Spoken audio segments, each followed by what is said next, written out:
Mesdames, Messieurs, bonsoir. Dans l'actualité, Dieudonné, son spectacle prévu vendredi à Tours sera-t-il annulé ? Une circulaire du ministère de l'Intérieur est parvenue en préfecture. Celui-ci, le préfet, pourrait l'interdire en cas de trouble à l'ordre public ou d'atteinte à la dignité humaine. De nombreuses associations et le maire de Tours réclament l'interdiction du spectacle. L'Indre-et-Loire gagne des habitants, plus 3000 personnes entre 2006 et 2011. L'INSEE a rendu public les résultats de son recensement. 593 000 Tourangeaux sont aujourd'hui recensés. Ce sont les communes de l'agglomération tourangelle qui gagnent le plus. Nous irons à Lariche dans quelques instants, qui connaît l'augmentation la plus forte depuis des années. Andy Delors, l'attaquant du Tours FC, est-il sur le départ dans le cadre du mercato d'hiver? Rennes a en tout cas fait une proposition à Tours, mais pour l'instant, les deux clubs ne se sont pas entendus sur le montant du transfert. Mais avant de développer ces titres, c'est la coutume, toute l'équipe de TV Tours Val-de-Loire se joint à moi pour vous souhaiter une très bonne année 2014, une année que vous passerez, nous l'espérons, en notre compagnie sur notre antenne. Dans l'actualité, la polémique, Dieudonné, son spectacle prévu à Tours vendredi, sera-t-il annulé? Sera-t-il interdit? Pas de réponse pour le moment ni de la municipalité qui souhaite voir interdire ce spectacle, pas de réponse non plus de la préfecture qui a pourtant reçu la fameuse circulaire du ministère de l'Intérieur. Dieudonné contestera en tout cas en justice toute interdiction de son spectacle et c'est peut-être cela qui complique les choses. Les explications, Aurélie Renaud. J-5 avant sa programmation et pourtant impossible de savoir si à Tours, le one-man show de Dieudonné aura lieu ou non. Vendredi dernier, le sénateur maire de Tours indiquait par voie de presse qu'il demandait au préfet d'Indre-et-Loire de prendre toutes les mesures nécessaires afin que le spectacle n'ait pas lieu. Ce matin, monsieur le maire et monsieur le préfet se sont entretenus, mais aucune décision n'a été rendue publique, et ce malgré la diffusion cet après-midi de la circulaire Valls. À partir du moment où c'est un spectacle qui peut être modifié à tout moment, on ne peut pas savoir les propos qui seront tenus par Dieudonné, parce qu'a priori, les propos peuvent varier d'un spectacle à l'autre.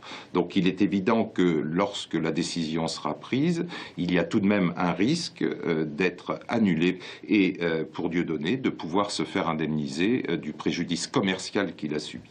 Car la circulaire précise que puisqu'il est impossible d'interdire une série de spectacles au niveau national, c'est au niveau local que maire et préfet doivent juger si ce spectacle porte atteinte ou non à l'ordre public. Si l'arrêté est pris par le maire et que l'arrêté est annulé, c'est la commune qui doit payer les dommages et intérêts. En revanche, si c'est l'arrêté préfectoral qui est annulé, c'est en l'occurrence l'État qui devra indemniser Dieudonné.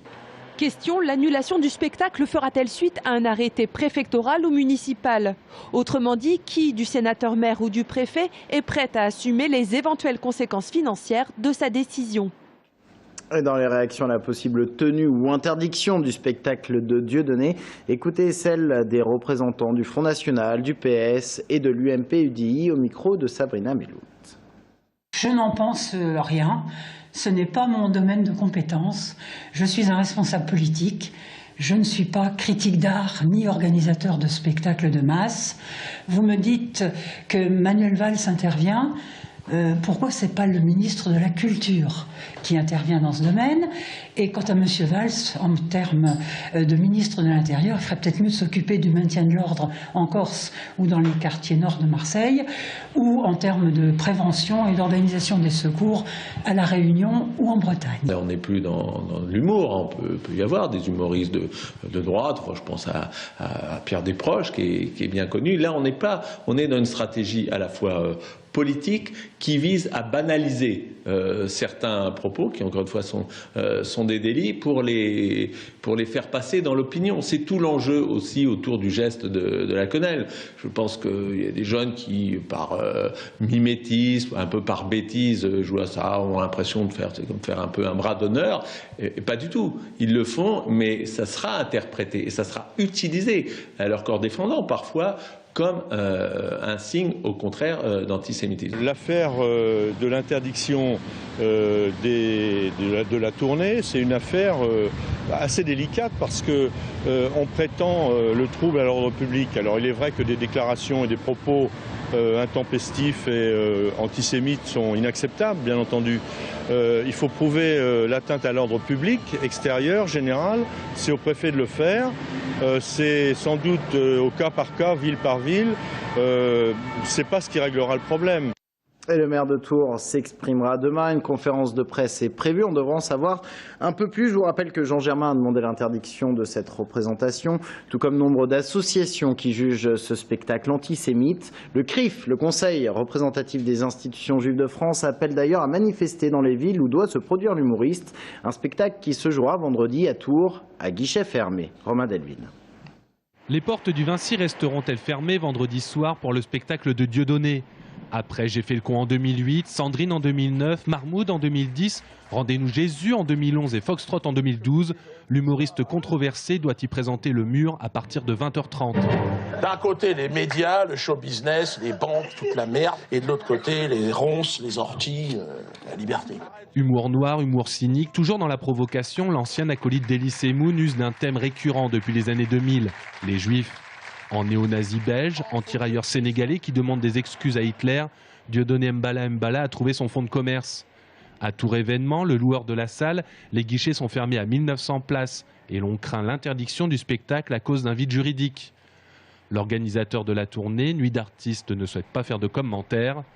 Des proches, souvent pris en référence par les défenseurs de l'humoriste, disaient « on peut rire de tout mais pas avec n'importe qui ». L'expérience de ces précédents spectacles a montré que dans la salle, des spectateurs s'emportaient bruyamment à l'évocation de la Shoah, des Juifs et d'Israël. Cette fois, ils auront déboursé 43 € pour 1h15 de spectacle s'il a lieu. Et nous reviendrons sur l'affaire Dieudonné avec notre invité ce soir, Paul Lévy, le président de la communauté juive de Tours. En bref, demande de remise en liberté refusée pour une Blésoise de 53 ans. Elle est suspectée dans l'affaire du meurtre de son mari, dont le corps a été retrouvé dans la Loire, à Amboise, en janvier 2013. Dans l'actualité de ce lundi également, l'INSEE qui rend public les résultats de son dernier recensement et des évolutions à remarquer en Indre-et-Loire entre 2006 et 2011. Sans grande surprise, vous le voyez sur cette carte, les cantons situés le plus loin de Tours perdent des habitants. C'est le cas du Richelais et Bouchardet, du Bourgueillois, de Neuville-le-Roi ou encore de l'extrême sud de l'Indre-et-Loire. Forte progression en revanche dans les cantons d'Amboise et de Chambray-les-Tours. Mais ce qui retient le plus l'attention, c'est la ville de Tours qui perd des habitants, moins 1,7% entre 2006 et 2011. Elle perd des habitants au profit des villes limitrophes, celles de l'agglomération. Reportage à La Riche, une commune qui connaît une augmentation constante de ses administrés depuis des années. Anaïs Michaud. Les bâtiments que vous voyez là sont construits, ça fait 2 ans, et devant la maison, c'est l'année dernière qu'ils ont été construits. Mais sinon, on n'avait que des champs. Giovanni n'habite La Riche que depuis 2006, mais il a déjà vu le paysage se transformer. À l'époque, avec sa femme et ses 2 enfants, ils ont décidé de quitter Paris pour la Touraine. Alors pourquoi La Riche? Ils sont venus chercher ici davantage la maison de leur rêve que le lieu de vie idéal. Quand ils nous ont proposé la maison, on a vu, ça allait très bien. Elle était grande, 2 étages, pour nous c'était bien. On l'a acheté sous plan.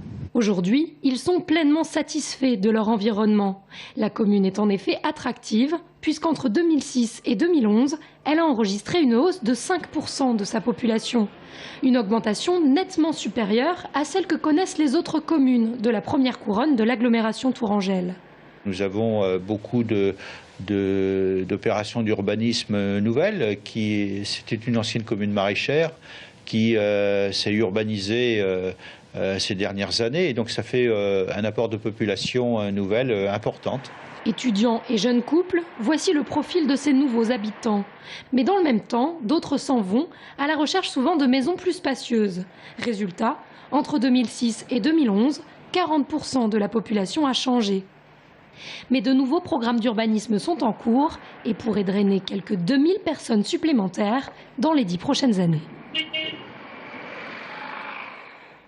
Et dans le Loir-et-Cher, Blois perd également des habitants, moins 4,3% entre 2006 et 2011. Une baisse qui ne touche pas l'agglomération Blois-Aglopolis, qui elle connaît une hausse de 0,6% du nombre d'habitants. L'actualité sportive à présent. Et cette question, l'attaquant du Tours FC, Andy Delors, va-t-il quitter le club pour Rennes? Les Bretons lorgnent en tout cas sur le joueur dans le cadre du mercato d'hiver. Il aurait été proposé 2 millions d'euros au Tours FC pour acheter le joueur. Pas assez pour le club tourangeau. Mais Andy Delors ne faisait pas partie du match amical entre le Tours FC et le Red Star ce week-end afin d'éviter toute blessure qui pourrait entraver un possible transfert. Rien n'est donc joué selon Olivier Pantaloni, l'entraîneur du Tours FC que l'on écoute. Pour le moment, il est toujours avec nous. Hein. On verra bien. Et il n'y a pas grand-chose qui me laisse penser qu'il puisse s'en aller, compte tenu des discussions qui ont eu lieu entre les deux présidents. Donc voilà, pour l'heure, il est toujours avec nous et il est évident que quand on voit un match comme ça, on se dit que ça serait dommage de le perdre. Propos recueillis par Bastien Mathieu. On termine ce journal avec un phénomène qui débarque en France et qui nous vient d'Italie. Le café suspendu.